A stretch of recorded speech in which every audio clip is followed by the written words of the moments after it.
నమస్తే, welcome to our channel.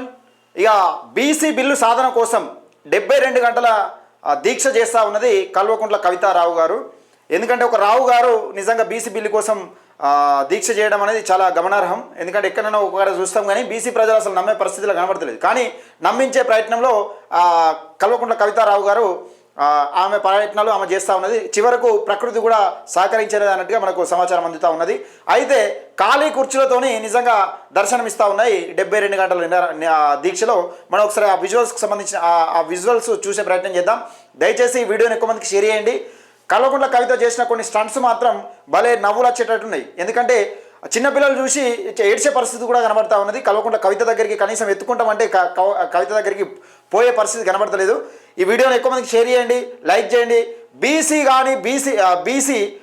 కానీ OC అంటే బీసీ కానీ కవితారావు గారు బీసీ బిల్లు గురించి మాట్లాడడం, బీసీ బిల్లు గురించి దీక్ష చేయడం, దానికి కొందరు బీసీలు మద్దతు తెలుపుతున్నట్టుగా చిత్రీకరించే ప్రయత్నం చేస్తూ ఉన్నారు. దయచేసి ఈ వీడియోని చూసే ప్రయత్నం చేద్దాం. ఒకసారి ఇక్కడ చూడరు, ఒకసారి ఇక్కడ ఖాళీ కుర్చీలతో దర్శనం ఇస్తారు. 72 గంటల ఇందిరా పార్క్ దగ్గర విలవిలబోతున్న కల్వకుంట్ల కవిత 72 గంటల దీక్ష. ఖాళీ కుర్చీలు అక్కడ ఒక నలుగురు ఐదు ఒక జస్ట్ ఇక్కడ మందమే పెట్టుకొని ఆ కెమెరాలు కూడా అక్కడ దగ్గర పెట్టుకున్నారు లొకేషన్లో. అంటే ఇక్కడ ఎక్కడైతే కూర్చుంటారో అక్కడ ఒక 10-20 మంది ఎవరైతే ఉంటారో అలా లొకేషన్లో దగ్గర పెట్టుకొని ఇట్లా చూపెడతా ఉన్నారు, జూమ్ పెట్టి చూపెడతా ఉన్నారు. కానీ ఇక్కడ విషయం ఏంటంటే ఇక్కడ చూడరు ఎన్ని ఖాళీ కుర్చీలు ఉన్నారు. మిమ్మల్ని నమ్మాలంటే ఎందుకు నమ్ముతారు తెలంగాణ ప్రజలు? మేము ఎందుకు నమ్మాలి మిమ్మల్ని? మీరు 9.5 సంవత్సరాల అరాచక పాలన చేసి 1200 మంది విద్యార్థులు బలిదానం చేసుకుంటే గద్దెనెక్కిన మీరు ఏ నిరుద్యోగిని నిజంగా ఒక్క ఉద్యమకారుని పట్టించుకోకుండా మీరు ఇన్ని డ్రామాలు ఆడి ఈరోజు అధికారం పోగానే మీరు మళ్ళా బీసీల కోసం కొట్లాడతాం, ఎస్సీల కోసం కొట్లాడతాం, ఎస్టీల కోసం కొట్లాడతాం, బహుజనుల కోసం కొట్లాడతామని బీసీ ఉద్యమాలు చేస్తూ ఉంటే మిమ్మల్ని బీసీ ప్రజలు నమ్మే పరిస్థితి ఉందా? అసలు ముఖ్యంగా మేము ఎందుకు నమ్మాలి మిమ్మల్ని? కల్వకుంట్ల కవితారావు గారిని ఎందుకు నమ్మాలి మేము? మళ్ళీ అందులో బీసీలట, బీసీ ఉద్యమం చేస్తారట. చూడు ఇగో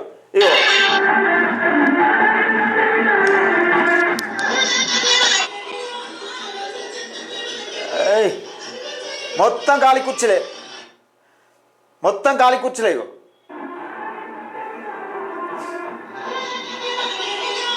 మొత్తం ఖాళీ కూర్చులే, అక్కడ ఏం లేదు.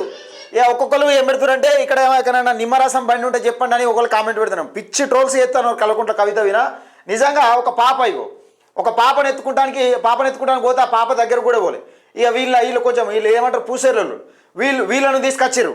అంటే ఇప్పుడు ఒకసారి ఏమో గౌడ్లను తీసుకొచ్చిర్రు. గౌడ్స్ కవిత గౌడ, కవిత ముదిరాజ, కవిత చార. కవితకి ఏం సంబంధం బీసీ ఉద్యమానికి? తెలంగాణ ప్రజలు నవ్వుడు కాకపోతే తెలంగాణ ప్రజలు నవ్వుకునే పరిస్థితికి వచ్చినావు నువ్వు. అంత కామెడీ అయిపోయింది, నీ జీవితమే కామెడీ అయిపోయింది. నీకు బీసీ ఉద్యమానికి ఏం సంబంధం? నీకు దమ్ము ధైర్యం ఉంటే ఒక బీసీ నాయకుని ముందట పెట్టి మేము మద్దతు తెలుపుతున్నాం. నిజంగా ఈ నాయకునికి మా ద్వారా మీ జాగృతి వల్ల బీసీలు లేరా? మరి మీ జాగృతి వల్ల బలమైన నాయకులు లేడా బీసీ నాయకుడు? ఆయన చేయరు నాయకుడిని. అది లేకుండా నీ నాయకత్వంలో అందరు నడవాలన్నట్టు బీసీ ఉద్యమాలు కూడా నువ్వే చేయబడుతుంది. మేము చేసే ఉద్యమాలు కూడా మా నాయకులను వాళ్ళ లేరా? జాగృతిలో ఎంతమంది లేరు బీసీలు? నువ్వు బీసీలకు చేసిన అన్యాయం కాస్తా కూస్తా కాదు. జాగృతి పెట్టినప్పుడు ఎంతమంది బీసీలను కథం పెట్టినావు, ఎంతమంది బీసీలను నాశనం చేసినావు, ఎంతమంది బీసీ రాజకీయ భవిష్యత్తులో ఆగం చేసినావు అనేది క్లియర్గా రేపు సాయంత్రం 5 గంటలకు వస్తుంది. దయచేసి మిత్రులారా, ఈమె జాగృతి పేరిట ఎన్ని అరాచకాలు చేసింది, అక్రమాలు చేసింది, జాగృతి పేరిట ఇంత విధ్వంసం సృష్టించింది, జాగృతి పేరిట ఎవరిని కూడా పట్టించుకోకుండా వాళ్ళ భవిష్యత్తులో ఆగం చేసి ఎక్కడిదక్కడ రోడ్డు మీద ఇడిచిపెట్టే పరిస్థితికి తీసుకొచ్చింది. ఆ వీడియో నేను రేపు సాయంత్రం కల్లా విడుదల చేసే ప్రయత్నం చేస్తా. సంగ్రామ్ అన్నతో ఒక ఇంటర్వ్యూ జరిగింది. అయితే కొందరు గౌన్లలోనూ తీసుకొచ్చే ప్రయత్నం చేశారు. అక్కడ తీసుకొచ్చి ఏదో ఆ గౌన్లలో మద్దతు తెలుపుతున్నట్టు ఇక్కడ పూసేర్లను తీసుకొచ్చారు. పాపం వాళ్ళ గంపలు అన్నీ కొత్త ఫ్రెష్గా కనబడతా ఉన్నాయి. వీళ్ళు కూడా నిజంగా బీసీ ఉద్యమాలు కూడా మన బీసీల కన్నా తెలివి లేదనుకుంటారా? లేకపోతే కవితారావు గారు బీసీ ఉద్యమం చేయడం పైన నిజంగా అనేకమంది విమర్శలు వస్తూ ఉన్నాయి తెలంగాణలో. ఈ ఖాళీ కుర్చీలు ఈ ఖాళీ కుర్చీలు చూస్తేనైతే నవ్వు వస్తూ ఉన్నది. అక్కడనే ఒక 10-20 మంది అక్కడ కూర్చుంటారు. కెమెరా కూడా అక్కడ అందుబాటులో దగ్గర పెట్టిరు. అయితే విషయం ఏంటంటే ప్రకృతి కూడా సహకరించలేట. పొల్లు వర్షం కొట్టిందట. పొల్లు మొత్తం కింది మీద అయిందా, ఆగమైందట అంతా. మీరు చేసిన విధ్వంసానికి కూడా ప్రకృతి కూడా సహకరించేది. గుర్తుపెట్టుకో కల్వకుంట్ల కవితారావు గారు, మీరు చేసిన అన్యాయం అరాచకం మామూలు అరాచకం కాదు. దయచేసి మిత్రులారా, ఇలాంటి దొంగ నాటకాలు ఆడే నాయకులను నమ్మద్దు. ముఖ్యంగా కల్వకుంట్ల కవితారావు గారిని అసలుకే నమ్మద్దు. బీఆర్ఎస్ పార్టీ నాయకులు కూడా నమ్మే పరిస్థితి లేదని తెలంగాణ ప్రజలు అనుకుంటున్న నేపథ్యం. వీడియోని ఎక్కువ మందికి షేర్ చేయండి, లైక్ చేయండి, మన ఛానల్ని సబ్స్క్రైబ్ చేసుకోండి.